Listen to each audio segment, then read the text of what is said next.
Second Nature, episode 13. The boys are back. We are reunited. Lutze, great to see you, buddy. Thanks for holding down the fort in my absence. Lucky 13, welcome back. I am extremely happy that you're back. I had a great time pretending to be a podcast host and an interviewer. I did my best Debo impression, but I am extremely happy to have you back. Well, dude, you are just, it's such a fantastic interviewer that I feel like I should announce my resignation effective immediately. You absolutely crushed it with both Tim Tollefson and Ryan Thrower. I've got a couple of takeaways to share with you, but I missed you, dude, and I have so much fun recording this stuff. I just am like so happy to be back. It's so good to see you again, and we got a fun docket to go through today. Likewise, man. It's so fun to do this together. And wouldn't it be fun at some point to be able to interview somebody with both of us? That'd be a cool format. Like the two of us just peppering people with questions.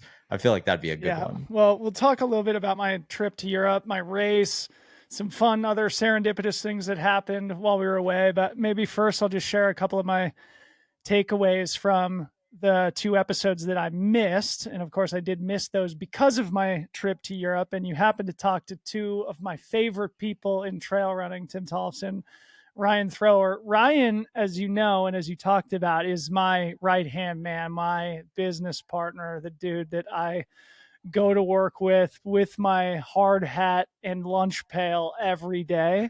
And one of the things that I thought was just important to reinforce is something that sort of was glanced on in the podcast, but I feel like really should be recognized, in that Ryan said he picked up a camera for the first time in 2019, right? Like he is a true phenom. It's only 5 years later. And, you know, we've been working together for 3.5 or 4 years at this point. And that all started in 2019. So, you know, he's making feature length documentaries now, somebody who just started shooting races, picking up a camera, you know, just as a hobby only 5 short years ago. Yeah, it's that easy. You can just fire out documentary films, no problem. But you know what? It's that quote, right? People overestimate what they can do in 1 year and underestimate what they can do in 5. And Ryan is a shining example of that. He was dedicated to the craft. He loved what he was doing, and he applied all of the things together to actually make it happen. And he found the right partner in you and Harmony and Free Trail. And wow, like I think he was even blown away when I was like, you know, this video has over 150,000 views, right?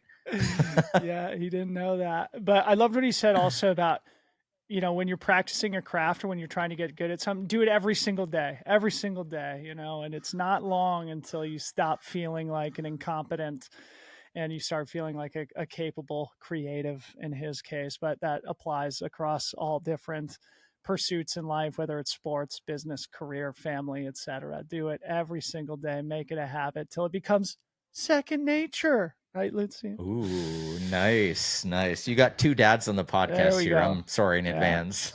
Yeah. So anyway, Ryan's episode was great, and I can't say enough about, you know, how lost we would be without him. I mean, he's true creative Swiss Army knife, photos, videos, podcast, graphic design, everything. I mean, everything that we do, that we put out, has Ryan's creative genius behind it, and we couldn't do anything without him. And I'm glad he got some shine here on the podcast that he produces. Right. And he did the cover artwork for it too, right? Yes, he did. So big shout out to Ryan Thrower. Tim was also a great conversation, and I thought it was a perfect companion to build off Rebecca's episode a couple of weeks ago. And you used that to prompt Tim. I think the first question was, you know, being an athlete, being a pro athlete, having traveled the world and experienced all these different races, and how does that form the vision, the goals, and the passion behind the Mammoth Trail Fest. And I think it's important for our audience to know just what a sensation Mammoth Trail Fest has become in a few short years. They've only run it twice, and it's already one of North America's most important races. He has the benefit of being in one of the most spectacularly beautiful places in North America, there in the Eastern Sierra, you know, in the California mountains. So he benefits from that, but it really is a really beautiful community oriented event that Tim has stewarded and built in a fantastic way. And I think he's done such a good job with it. And one thing that I also felt was important to reinforce was something that he talked about a bit, was just like the slow and steady growth mindset, which if you've ever been to Mammoth Trail Fest, you would recognize actually takes restraint because they are in such a spectacular place. And I think he does have great partners in the mountain resort operation who are incentivized to bring as many people as possible to town to have an economic impact and on a tourism based local economy. And my instinct, if I were the steward of Tim's race, would erroneously be to just pour gasoline on it. You know, you realize you have something special, like just floor the gas pedal. And he, I think, is smartly, intelligently, and intentionally, as he talked about, taking this sort of slow and steady, methodical approach and make sure he's not getting ahead of himself. He's not getting over his skis, and that he can deliver a world class experience to each and every runner without, compromising that quality in service of, some bigger economic win or, those other, more financially driven incentives. Yeah, I think we talked about the idea of, as an athlete putting on an event that's sort of a signature, your credibility is on the line with this event. So if you do get over your skis, if you overpromise something that you can't come through on, or you bring in something that doesn't necessarily fit but might have a huge impact to the bottom line, you're on the hook for it and your credibility is on the hook for it. And I think that's an important thing. I mean, Tim has lived in Mammoth for a long, long time and probably wants to continue living there for a long time. And if he upsets the apple cart somehow, there's only, what do you say, 7,000 people that actually live there year round. You don't want to upset any of those 7,000 people, Yep. because In a community like that, you don't want to make enemies, right? Your reputation is everything. And Tim has an impeccable reputation, a great champion ultra runner who's been one of the best of my generation, who's now got the next chapter of his career really set up. He's actually going to join us at TrailCon. He's on the events panel. And it's funny, actually, and I'll talk to him about this at TrailCon, but I gave him the option to either be on the Brandon Athlete panel or on the events panel. And he chose to be on the events panel, which I think tells you something about how he views himself and his future in the sport. But two fantastic podcasts, Aaron. I'm sorry I couldn't join you on them, but I appreciate you sharing or, carrying the burden, carrying the load for the team while I was away. That was my only requirement, is how upset can I make Dylan by not being here? I was sort of trolling you on both of those choices of who to pull in. But you know what's one thing that really stuck out to me with both of those conversations, that after I got off the line with Ryan, I realized, was that when you have a very specific story that you're telling, in Ryan's case, I'm going to produce content, whether photo or video, and for Mammoth Trail Fest, I'm putting on an event. Tim's got this event that he's doing. It's a very clear story, and it's easy to get behind those guys in both things. And I think a lot of times when we're out there, we don't have a clear story that we're sharing with people. I want to do everything. I'm a Swiss Army knife. I can do all these different skills, and I can put this together, and I could do that. But when people see this very specific story, it makes it easy for them to get behind them. Oh, you're doing an event? I know somebody that can help you do that event better, or I have a resource that would be helpful. Oh, you're trying to create content? Let me make sure that I plug you in with this person. Oh, you're doing a podcast about the business of the outdoor? Here, let me get you connected to this person. I think the more we lock in on these stories and make it easy to retell our story, the more support we actually get, because we're making it easier for everyone around us. I had a really similar experience this last week. I posted on LinkedIn about leaving my job and exactly what I was going to do. And all these people rallied behind me and reached out and sent comments and reshared my stuff, because it was so specific what I was actually doing. Whereas before it was like, oh, that guy can do this and this and this and this. When you really lock in on your story and you're able to share it easy, people come from everywhere to support it. And I've seen that happen with both Tim and Ryan and us too. Yeah, didn't Tim say something like that when you asked him about advice for younger up and coming athletes? He said something about like, know what your story is, the importance of that. Great lesson. I thought he absolutely nailed that answer. Yeah. He provided such great practical wisdom for the next generation of outdoor oriented athletes. Well, dude, I had a great trip to Europe. I missed you dearly, but me and the family, we went to Austria, and your boy messed around, ran 105K, 66 miles with 17,000 feet of climbing. survived in biblical in weather. biblical weather, survived in an energetic implosion, a massive bonk at halfway, feared that I was going to be doing the death march thing again, but, battled through it, got back to basics, stuffed a few gels down my throat, finished 4th place, no big deal. NBD. What did you used to call it? The Vision Quest? Yeah, this wasn't quite a vision quest. I've endured a few of those. And I was happy to put a solid one on the board. I still feel far from the old Debo, but it was good to lace him up and go to battle a little bit here before we start getting really busy in work mode. And also, I implemented some of our friend Rebecca Rush's advice, which was to take a little time off from work, periodization. Again, maybe we'll talk about this in a future episode, but basically the next couple weeks for free trail are the most important, busiest, hardest of the entire year. And so we took this opportunity on our trip to Europe to try and unplug, recover from a busy spring so that we're rested enough to, for the inevitable effort that is in the immediate future here for us the next couple of weeks. So anyway, it was a really great trip, and it's also good to be back now. I feel refreshed, both physically. I'm like already back out running, feeling good about it. And now today, got back on the laptop for the first time, and it was like, let's go, let's get ready. Nice. Such a good feeling to be fully refreshed like that. And what an epic trip. I was following along the entire time. Austria is such a cool place. And I was saying to Harmony, actually, there was where you guys were staying in Austria. I stayed one time, and I remember every morning walking outside and taking pictures of the mountains. And I came back from the trip and I had like 50 identical photos. It's just so picturesque up there. So I had one fun serendipitous thing that happened, which was I finished reading my book, Open by Andre Agassi, which we've talked on the podcast about a couple of times, the night before the race.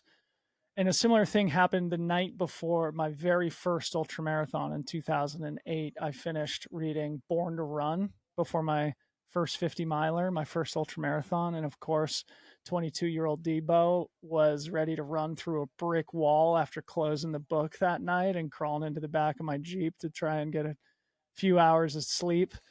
And holy smokes, man, what a journey that whole experience sent me off to for the last 16 years.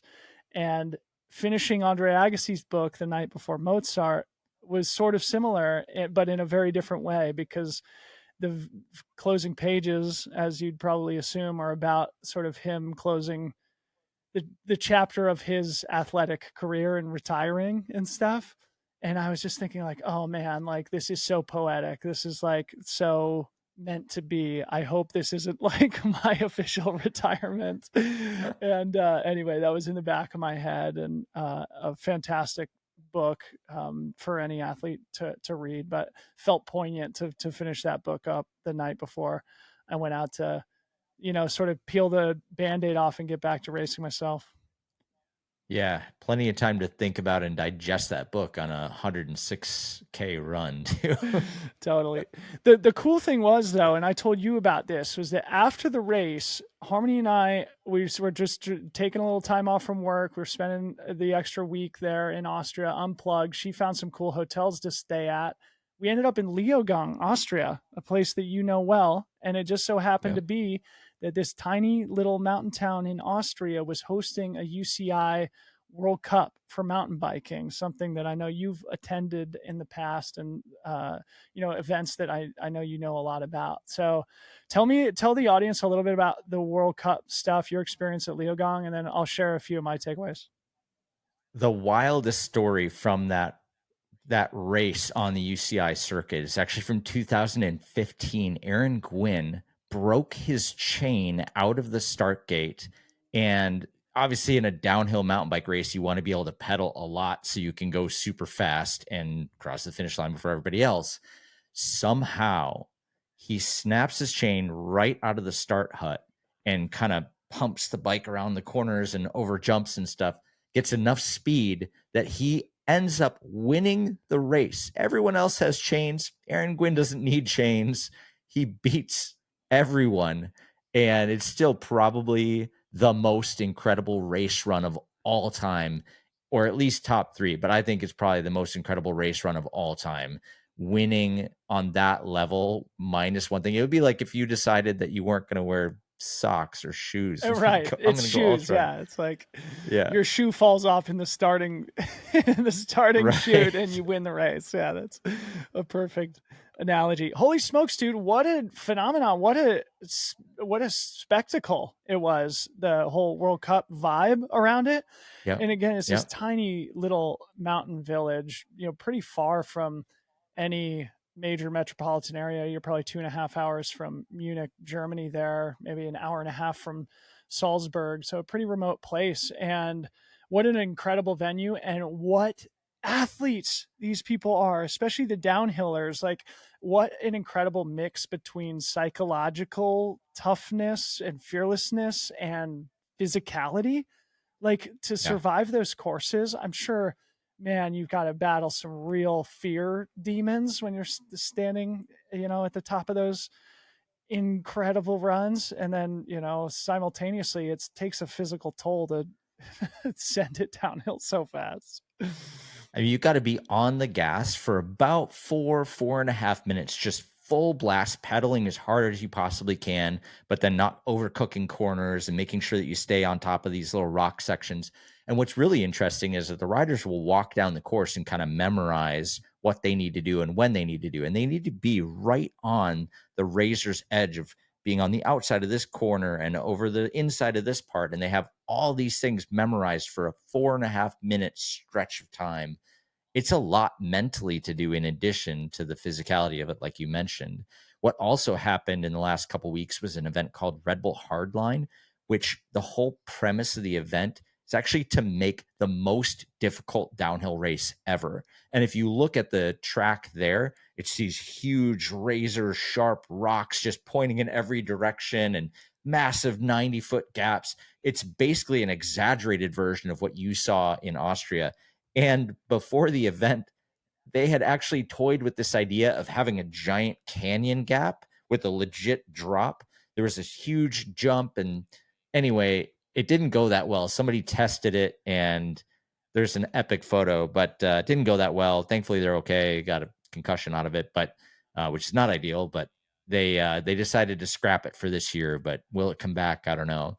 But this event, Red Bull Hardline, if you thought that downhill mountain biking in a resort like that was crazy, this other event is Well, I learned ridiculous. all about it in the Super Rider newsletter this morning. So everybody's got to go sign up and subscribe for that one, because that video was pretty harrowing. But man, so cool to watch those athletes practice for the downhill. I got to see is it Valentina Hole, the 4-time world champion Red Bull Yeah. athlete, female rider, and then I can't remember the other Red Bull athlete's name, French guy, specialized rider.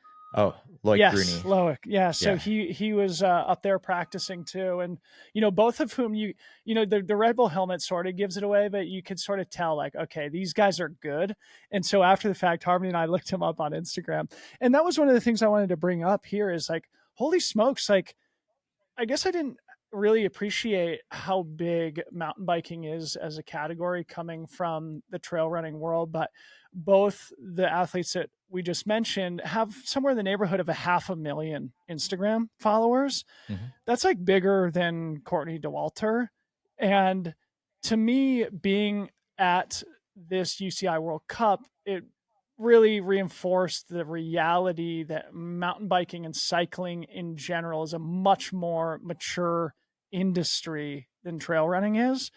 And so the vendor village, the expo had a real professional vibe to it. All the brands had their sort of like mechanics out working on all the bikes. There was, I don't know, since we weren't there for the actual competition itself, I didn't get a sense of how many actual fans there were that had traveled to this remote location to spectate. But what was incredibly obvious is that there's a lot of brands investing a lot of money into these UCI World Cups. And it was really cool to see just, sort of a sister category, a sister sport to trail running you could sort of see that this is the trajectory we're on too. And 5-10 years down the road, it'll probably look a lot like these World Cups at some of these bigger races. Let's hope there's not some organization that tries to claim everything and make it difficult for all the brands and athletes to participate and then sells the rights to a third party that doesn't have the same vested interests as Red Bull. And yeah, anyway, no, I mean, look, I think here's the thing. When Red Bull TV was running the broadcast for free of the World Cup series, I think a lot of these athletes really got a big boost. A, because they were on top of the podium and Red Bull was highlighting these athletes all over the place. And so they got a ton of visibility that raised them up to this point of having 500,000 followers or more. Our friend Kate Courtney, also Red Bull athlete, also part of the World Cup series, but for cross country racing. I think she's around like 550 right now. So I think that they benefited a lot from that coverage, and they've worked hard to get to that point, not just athletically, but by posting content and doing their thing. But the thing that's happening right now in mountain biking is that the UCI, the organization that's in charge of the series, sold the rights away from Red Bull to Discovery. And now for you to watch the UCI live stream, you have to pay something like $24.99 a month. In addition, I'm pretty sure, to your HBO Max subscription. So you can't just get like a one time. You have to get HBO Max and then you have to pay for an additional package, which I thought that was the whole purpose of streaming services, was to unbundle things, but here we are. And what I think is happening is that I don't know the numbers for sure, but I've got to imagine that if something's free versus there's a giant paywall, probably the viewership has decreased substantially. Yep. The interest is still there, but the ability to participate in the live viewing and to build true fans of the sport and of the athletes is probably suffering. Now, if you're in that top 5, you're probably still getting the benefit of being in the recap videos and being on the podiums. But if you're outside that top 5, I wonder if you still get the same love that you got when you were part of the live broadcast, because you would be featured and you would be maybe in the pregame or the pre-race featurette or whatever else. So I think that maybe it's no different for the top 5, but if you're outside that top 5, I think you have to work a lot harder to get the visibility that you had when the broadcast was free. And that's the thing that I would caution any sport against. Is I get the idea of having a paywall to help put more resources into the sport, which I hope is happening. But at the same time, gosh, it was nice when there was the Medici family of mountain biking basically just funding the growth of the sport through live stream content and everything else that they did. I mean, that's always the friction, right? It's either needs to be free and ad supported. So there needs to be a healthy business ecosystem and brands willing to invest to tell those stories to a broad consuming audience. And if that doesn't exist, then you have to pivot to a subscription model to even entertain the idea of having a live stream broadcast. And I'm sure those things are very expensive, and it's not necessarily an easy calculation to make, I'm sure. And it probably is a negative for the sport that it's no longer free and available on Red Bull TV. But Red Bull had a huge presence there. They had some very cool sort of like athlete like they had a remote athlete performance center there in the expo. They had obviously a ton of their cycling athletes performing well at the World Cup. They had a really cool sort of like athlete zone at the top of the hill too. So anyway, that Red Bull brand was still very prominent around the entire event. And your boy is always walking around looking at the brands, checking out what are people wearing, who's on what bicycle, what's like the new cool looking thing with sweet design and innovation incorporated. And I noticed this brand for the first time called Comensal. I've never seen it in the US. And the reason I bring it up is because this vendor village, their tents had the vibe going on. They had like sort of bean bags, lounge chairs, people just hanging out, shooting the breeze. I think they had like espresso machines and refrigerators with any number of cold beverages inside of them. And you could tell that they led with culture and vibe, in addition to, it seems like, making good product and having a lot of the top athletes there from what I understand, they're based in Andorra. I didn't want to use this for my BPC this week, but Commensal was a brand that I discovered and followed on Instagram while I was over there. I don't know if you have any insight into their story at all. I feel like there is a piece of content just waiting to be made of getting Debo on two wheels. You love being in the mountains, you love trails. Trails are going to save the world, but maybe mountain biking on those Bro, I'm a trails is 38-year-old dad. I will not be getting on top of that downhill course. I would never survive. It would take me 45 minutes to get down the thing that it takes those riders to do in if 3 minutes.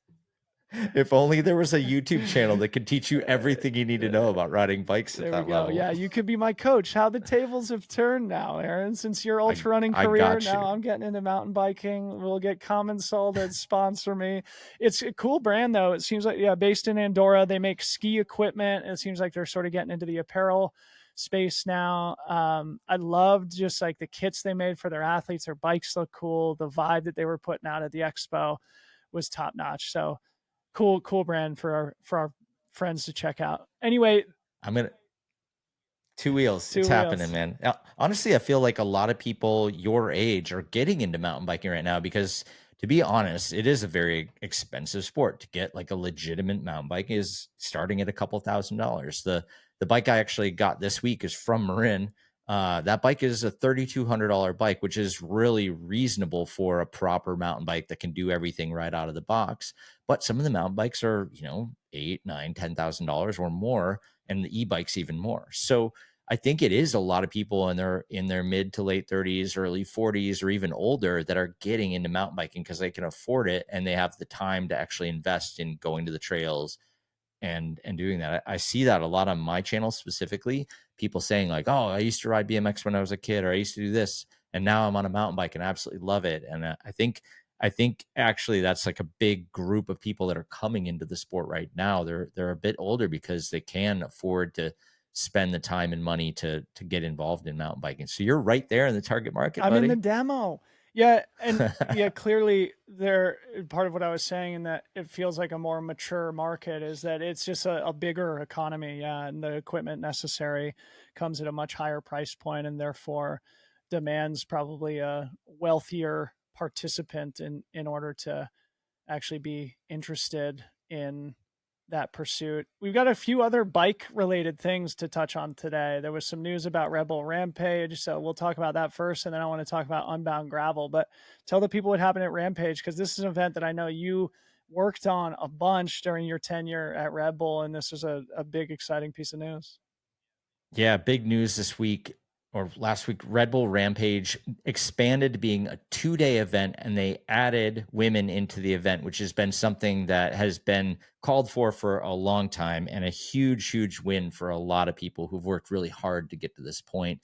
Big shout out to Katie Holden, who has been really leading the charge in terms of the event organization with Red Bull Formation. Our friend Chris Warden had a huge hand in getting it there. And of course, the athletes themselves to get to this point. This is a huge deal. Prior to women being invited into Red Bull Rampage, there was also an event called Red Bull Formation, which was really kind of the building blocks to help them get the experience at events and with all of the elements in that environment to be ready for events like Red Bull Rampage. And that event was really important. And I think, if I'm honest, one of the most important things to get from not being in Rampage to being in Rampage was actually not skill related, but experience in events. There were no events that I'm aware of that were for women to get event experience, to be on the top of the hill with you have to drop in, you have to jump off this thing now. It's a lot different when you're just riding down the trail at your own pace or when you're ready or when the photographer's ready versus this is the time that you ride. You have to throw it down now or never. It's a really important element, and there was no way to prepare anyone to get into a rampage without that kind of stuff. That stuff is necessary. And I sort of wish that there were even more opportunities besides Red Bull Formation, some of the jump jams that have gone down, the Fest series. Crankworks has invited women to participate. It's a huge moment to get more people on bikes and more people excited. And I'm really excited for the women who are competing this year, but I'm more excited for the next generation of riders that's going to see these women throwing it down and doing them proud. And they're going to get involved, just always believing that they can be in this event. And how cool to pick up a bike for the first time with the dream of being in Rampage because you've already seen it be unlocked. I think that's the coolest thing about this whole Be park. more specific about what Red Bull Rampage is for those who don't know. So for the uninitiated, Red Bull Rampage, if you've ever seen a mountain bike event where people ride off of giant cliffs, and they're usually now doing backflips and 360s off, 30, 40 foot cliff drops.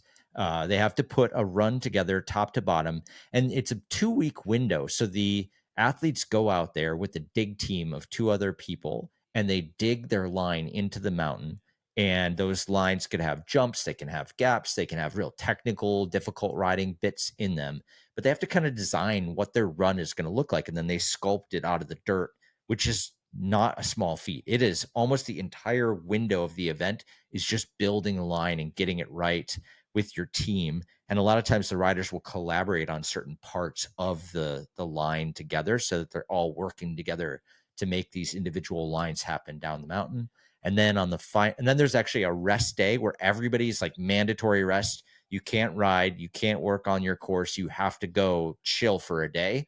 And that was necessary because people up until that point, before they instituted that, were showing up on the day of the event Tired, completely yeah. exhausted, and then they would get hurt.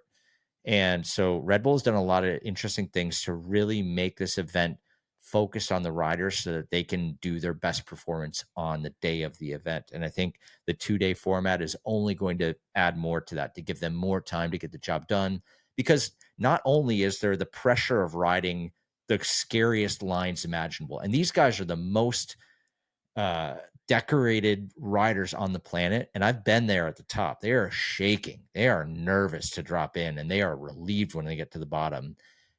Not only do you have to ride arguably the scariest thing you've ever done at the highest level that you've ever done at a certain time, you also have to fight against the wind and the crowd, and then you have to be judged on top of it. It's a lot to take in. It's so much more than just riding a sick line top to bottom. Unbelievable. Do some of the top downhill mountain bikers compete in Red Bull Rampage, or what is the athlete demo who's competing? There are a few. Brendan Faircloth is probably the best example of someone who's a bit more of a versatile. He's kind of like a free racer. So he races, but he rides free ride. He's got a YouTube channel. There are a handful of guys who have been racers in the past who are involved in the event, but a lot of it, I mean, you're just dedicated to big mountain riding and filming and doing everything. When Carson Storch originally started competing in Rampage, he was doing slopestyle mountain biking and big mountain riding at the same time. And when we signed him, he and I had some really serious conversations about, I think, honestly, you should put the slopestyle stuff to the side and just lock in on big mountain. You had just gotten 3rd place and won best trick at the event, and this requires your full attention if you're going to do that again. You can't be going to this event on this bike. You need to be locked in, and that's what it requires. It requires year-round focus to just do this one event one time a year. It's Rad. huge.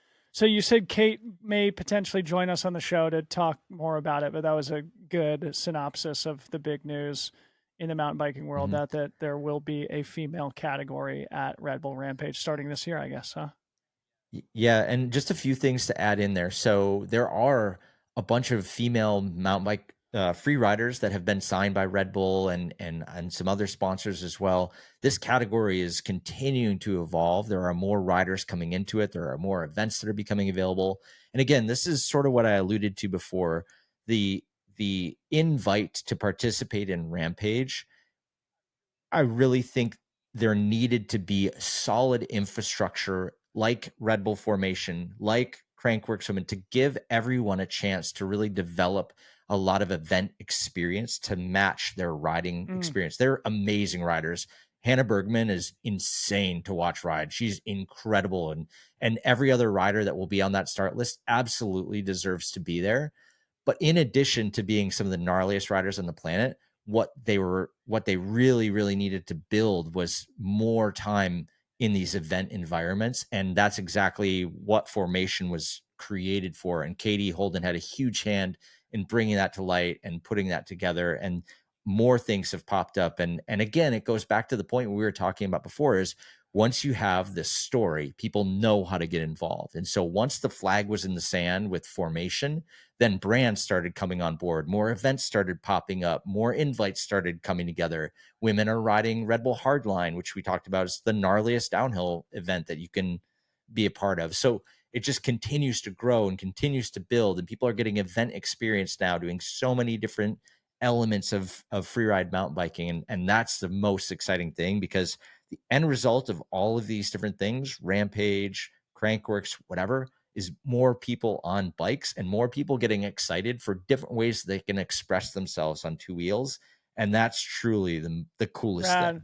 So speaking of people on two wheels, we've talked a bunch on the podcast about how the bike industry has been challenged, but one of the only growth sectors in cycling was gravel. And Unbound Gravel happened last weekend, which I think has sort of become at least North America's most prominent long distance gravel race. Is that a fair characterization?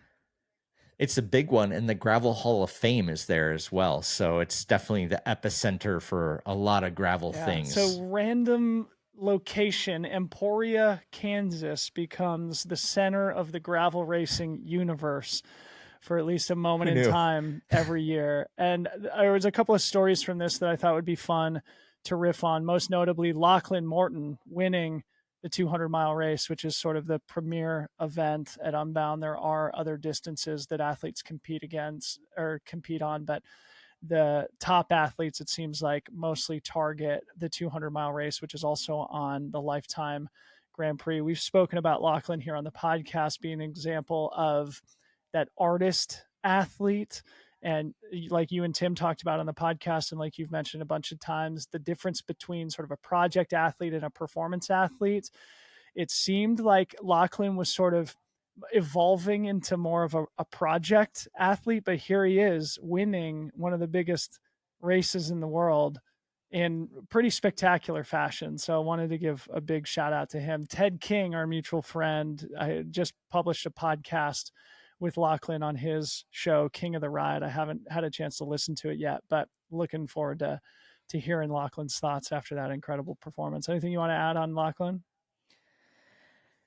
I mean, it's clout for sure. If you can put down a project as big as, the Tour Divide and what was it called when he did the Tour de France, like the solo Tour de France, something like that. Yeah.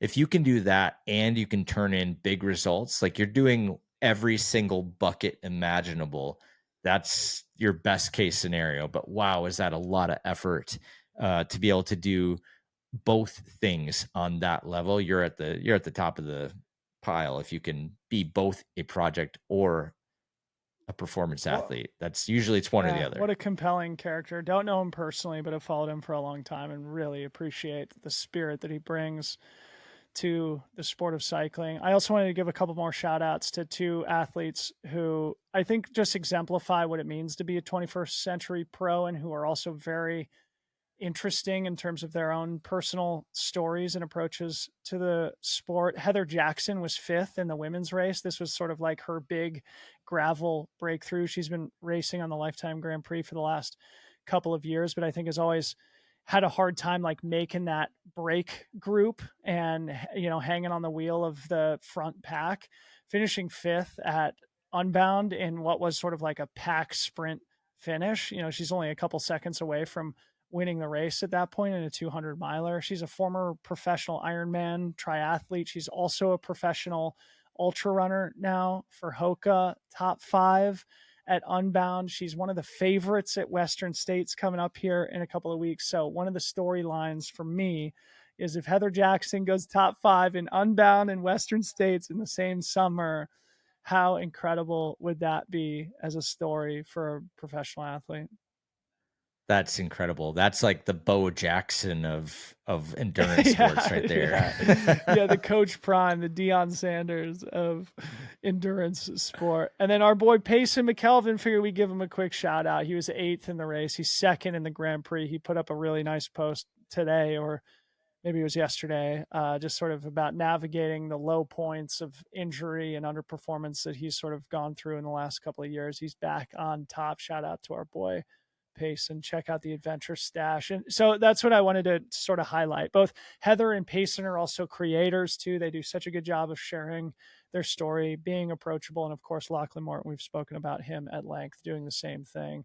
So just 3 examples of athletes who are not, and this is also a callback to what Tim said, you know, when you asked him for advice on what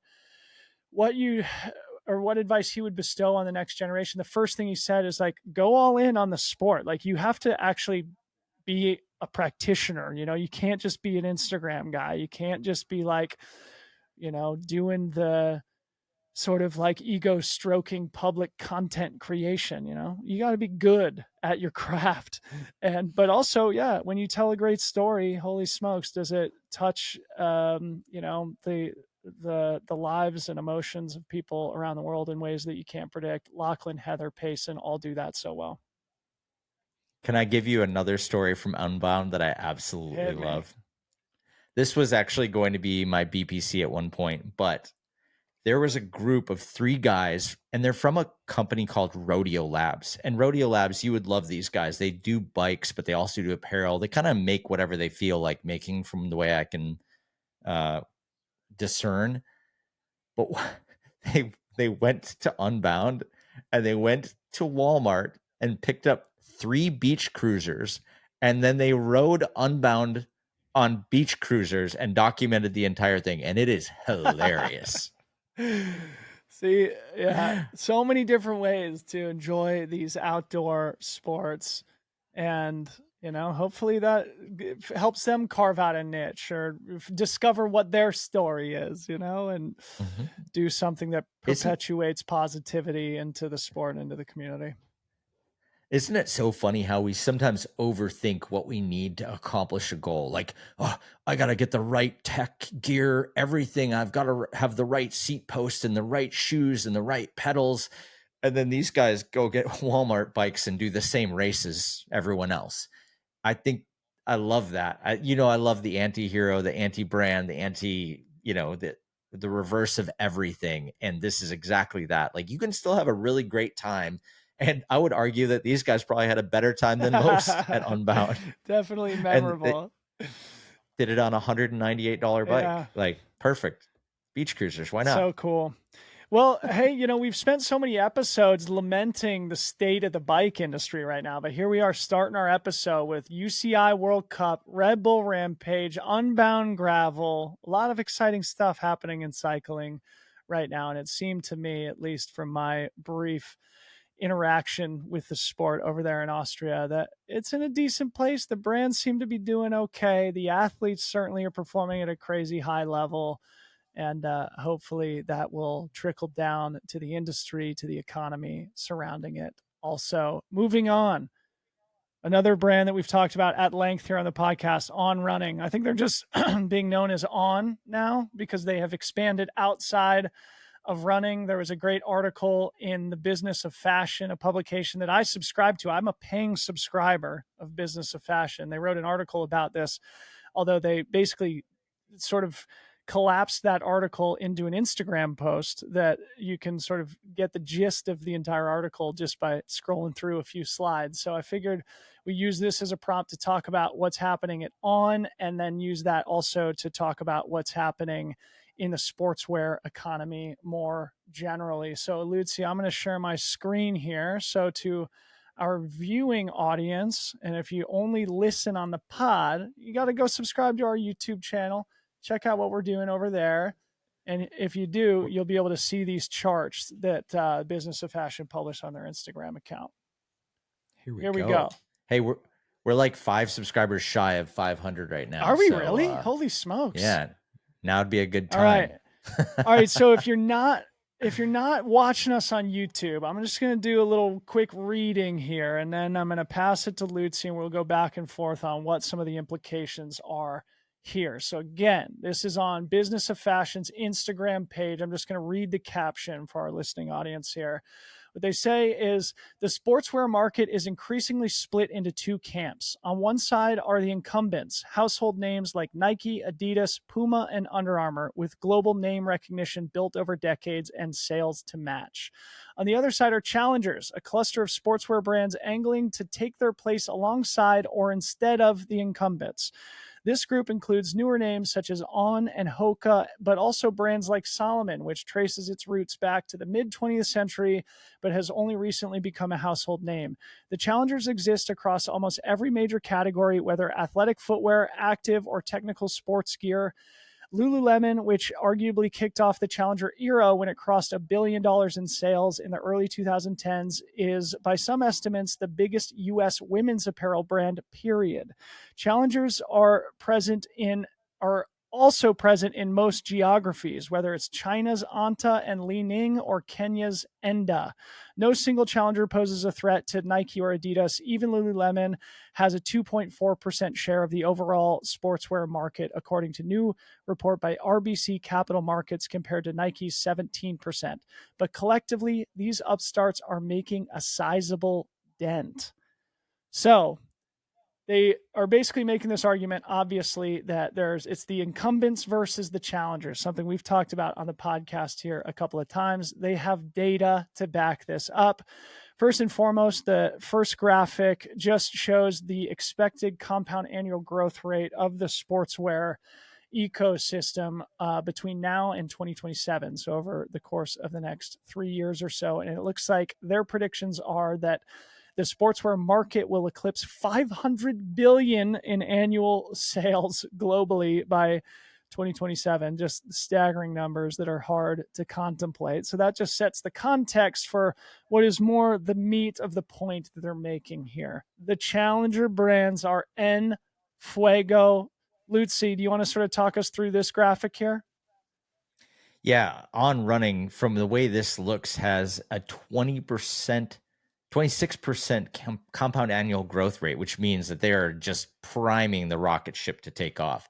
Underneath them is Deckers and how do you say it? Amer Sports? Amer Sports. So we got Solomon, Arc'teryx, Adidas. Here's an interesting one. I heard recently, I was listening to Jordan Rogers on a podcast saying that although we kind of look at Adidas as sort of a comparison to Nike, it's only 50% of the size of Nike. So just to put things in actual perspective, because I think I was even mistaken for putting those two next to each other as kind of common size, but actually Adidas is only 50% of the size. That's really crazy to see just how far of a lead Nike has had and for so long. You know, what's interesting about all this stuff, and you know, Nike's still got a good shot, right? They got a 5% growth rate here. Not insane, but not nothing. I'd be nervous if I was below Nike a little bit. But at the same time, how much of this is they still have category expansion to be done, right? On Running still has, On has room to run. They still have to develop specific markets, which is giant growth levers. If they really develop out their sportswear, their lifestyle, how do they expand beyond sportswear, et cetera, there's a huge lever for them to grow. Whereas what is Nike going to do for category expansion when they're basically everywhere already? Right. Nike's got it, the biggest target on their back. But yeah, the point they're making here is that especially On and Hoka, which is owned by Deckers, you'll see it indicated here on our table with the Deckers name, are freaking stealing market share. And the graphic goes on to show it in stark relief here. But before we move to that, you'll notice at the bottom of our list here, Under Armour shrinking, minus 1% compound annual growth rate. VF Corp, which owns Vans and the North Face, among other brands, negative 2% growth rate. So contraction happening at those two giants, while the rest of these brands are growing at a healthy rate, I would say. Nike being the lowest at 5% CAGR. That's still a fairly healthy growth rate, especially for a brand of their scale. But then On and Deckers growing at 26% and 18% annually. That is wild growth rates. Moving on. I wonder if do you think they adjusted the Under Armour one for the CEO switch? I wonder what it would have been if they would have left that one in I think they place. just take these numbers straight from their public filing. So I doubt it had anything to do with Kevin Plank's return. But here, this I found to be pretty staggering, right, Lutze? So if you look back 10 years ago, 2014, Adidas, Nike, Under Armour, Puma, and Vans owned 80% of this market. And the challenger brands, the Ons, Hoka's, Lululemons, Asics, New Balance, Li-Ning, and others, occupied 20%. So now that is 64% to 36%. So in 10 years, we've seen a massive swing in the direction of the challenger brands. And I wanted to bring up the fact that it feels to me like this is a theme across society, right? Like all the big news institutions, the local newspapers are slowly becoming, sort of decentralized into Substackers and podcasters and YouTubers, and like similarly, like the big financial institutions are now, it's like, Robinhood and Coinbase, and similarly, like the big media production, Hollywood, it's Mr. Beast is bigger than all of them now. It's like it's sort of not a one-man crew. I'm sure he employs tons of people, but you know what I mean? This seems to me like a theme across society right now, in the same way that Nike is maybe losing market share against the likes of On and Hoka, is sort of maybe a similar phenomenon to what's happening in those other examples I just mentioned. Yeah, it seems like they've sort of gotten a foothold now where there were probably some tools for them to get started, but now they've got the ability to hire people away and hire the most progressive and nimble people to come over to these smaller companies that can make faster moves, that can make stuff happen, that can do the things that the larger corporate, slower moving companies can't.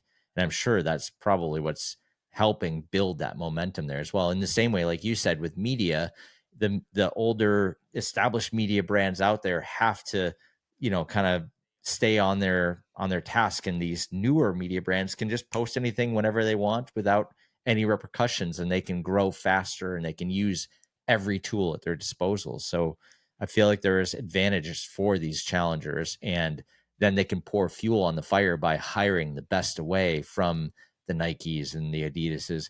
The other thing that someone made in a comment about too was that at Nike you're going to come in and you're going to get paid a certain amount, and it is what it is. But at these places like On, you can actually get stock in the company, and they can balance out your compensation in a different way to plan for that growth and to make you be engaged in that growth. And you've got all these people rowing in the same direction with a lot more gusto than they do if they're just a cog in a machine at a giant company.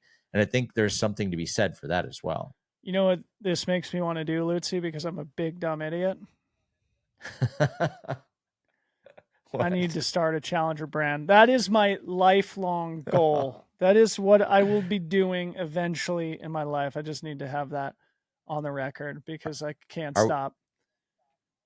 Are we not challenger brands already doing our media companies? Yeah. Well, we may be working on something else that could be interpreted as a challenger brand too. So anyway, we'll save that for a future episode. So anyway, I thought this would be a good way to, all right, so you brought up Jordan Rogers, who's a guy who we both admire and who puts out cool content, mostly on Instagram is where I follow him, where he talks a lot about sports marketing and stuff. But one of the things that he said, as somebody who's, I think, worked at Nike for over a decade and who knows the ins and outs of these big brands and of this industry intimately, is that typically the playbook for brands that start with footwear mostly targeting men is to, if they are continuing to want to grow, you then have to pivot to targeting women and then also move into apparel.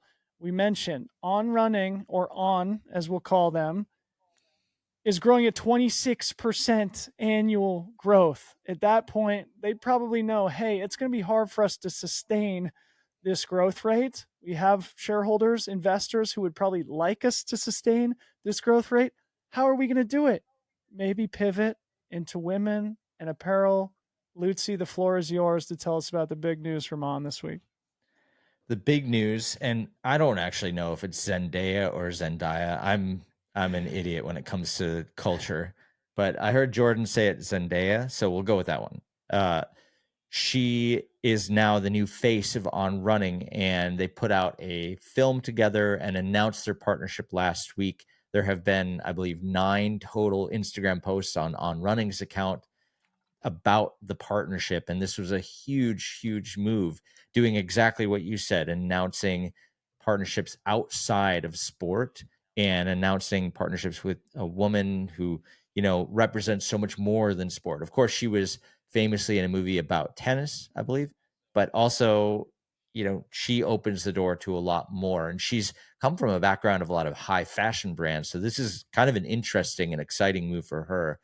We'll see how this whole thing pans out, but it definitely opens the door. And I think for most established brands, there is a culture marketing team.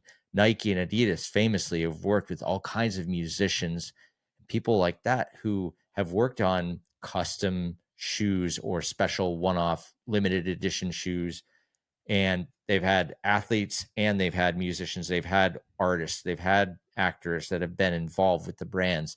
And this is the next step in the playbook, I think, for On to develop, is how are they making an impact culturally, and what are they doing beyond just high performance sports. Dude, this is so funny. Guess the name of the tennis film that Zendaya was in. Challengers. Challengers. How perfect is that? On the Challenger brand targeting Zendaya, who appears in a film about tennis, which we should mention. On is now a big player in tennis, in addition to Roger Federer, who is a shareholder and longtime athlete, though he's retired now. On is from Switzerland, of course. Roger Federer, a great Swiss athlete, one of the greatest of all time. And now Iga Swiatek just won the French Open, an On athlete for the 4th time. So they dominate, or they do very well in tennis. Zendaya, an actress who appears in tennis films, and that through line and serendipity of the use of the word challenger, I think, is appropriate here. So maybe to bring something back that you've mentioned in our convos multiple times, a couple episodes ago, we talked about creator or audience led products. If you're On, how do you use Zendaya? What product do you make audience driven from her?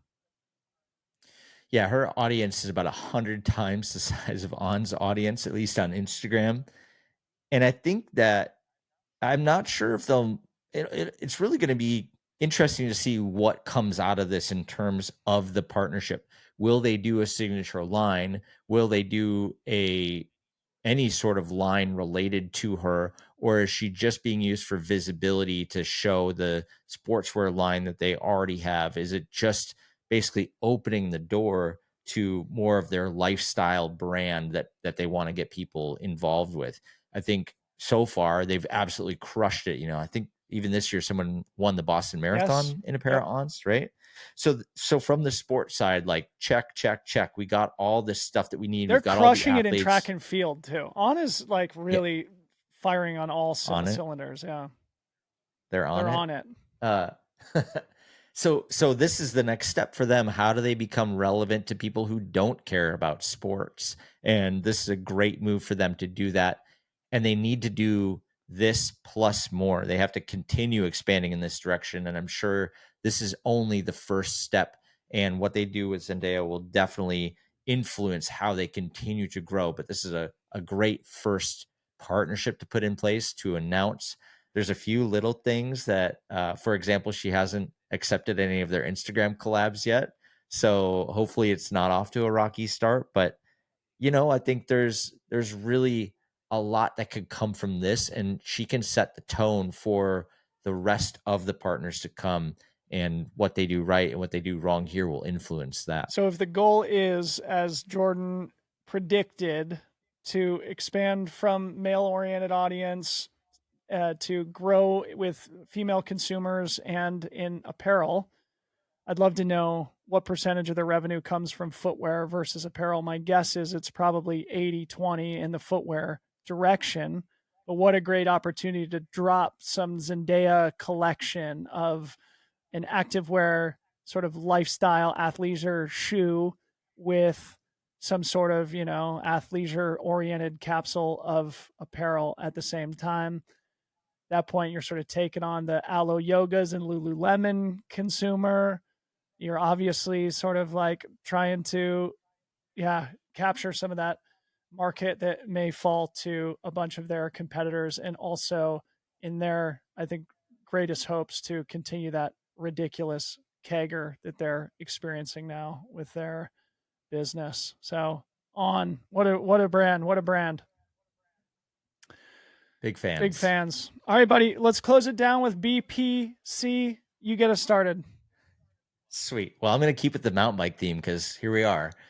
This week, today, in fact, X Games Real Mountain Bike launched. And you're familiar with the X Games for the live events that they have in skateboarding, motocross, BMX. But what you're maybe not familiar with is that they also have a non-live event property called Real Sports. So they have this in multiple sports. They have a snowboard one, a skate one, and they also have a mountain bike one. And the mountain bike version of the Real Sports series is actually the highest viewership, just saying. The last time they did it was 2021.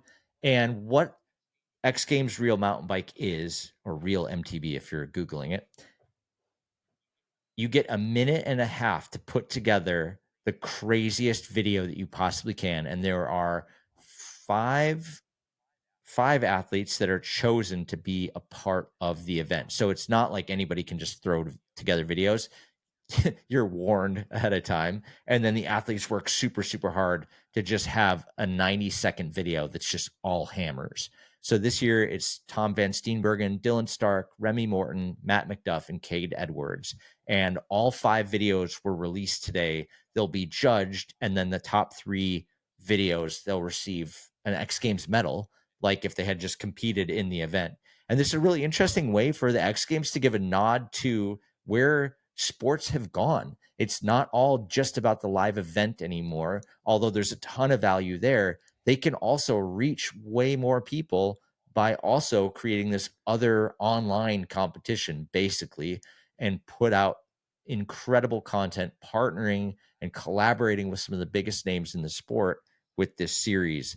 And they've done it again, like in snowboarding and many other sports, but this mountain bike one is something special.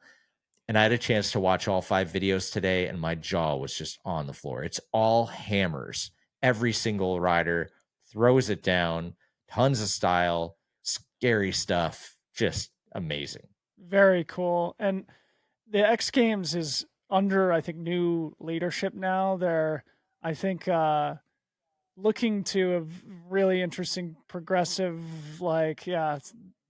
pushing that iconic franchise into the future and into a new direction. I actually know 2 of the people who are on the new team, and both would make great guests here on the pod to talk about the future vision of the X Games. I've always thought that they need a trail running event in the X Games.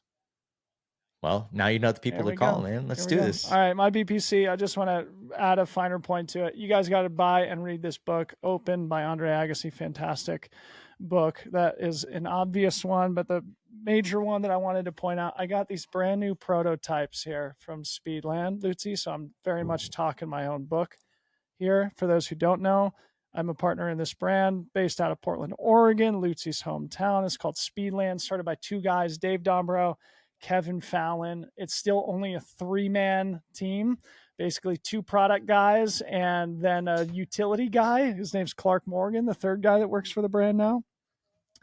And it just blows my mind. Like, this prototype was at my house waiting for me when I got home, ran in it the last couple of days, and it's such an incredible product. This is going to be called the GLSVT. It's sort of made out of the inspiration of the San Juan Mountains in Colorado. That's where you see this sort of design detail here. If you're watching us on YouTube, you see the double boas, sort of trademark Speedland, premium innovation and technology incorporated. This is a mountain slaying boot right here, Lutze. It's a beautiful product. And the reason I wanted to bring it up is because of the fact that it's 3 dudes at this company, and they're putting out products as good or better as anybody in the world. And it just goes to show that if you've got the right talent, if you've got the right vision, and you fucking sprint on something, you can create something incredible in the world. I'm proud to be involved in this company, the GL SVT. This is going to be available for purchase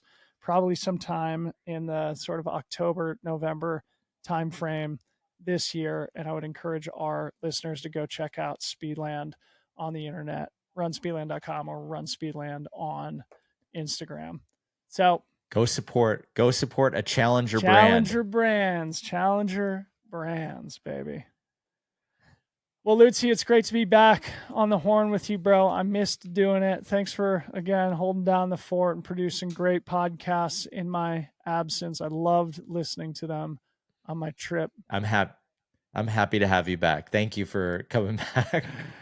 All right, to our listeners, you know the drill now. What you got to do is go to our YouTube channel, get us over that 500 mark, smash the subscribe button, leave us comments on our YouTube, right, Lutze? Because that helps with the algorithm. Yes. Huge boost. And shout out to everybody who did on that one that we mentioned it. There were all kinds of comments, and guess what? That video got even more views than usual. So yeah, if you're a listener of podcasts, whether on Apple Podcasts or Spotify, feel free to leave us comments or ratings or reviews there as well. Make sure you subscribe to the newsletter, secondnature.media. We'll be back in your headphones or on your laptop or iPhone screen next week. For Aaron Lutze, I'm Debo. See ya.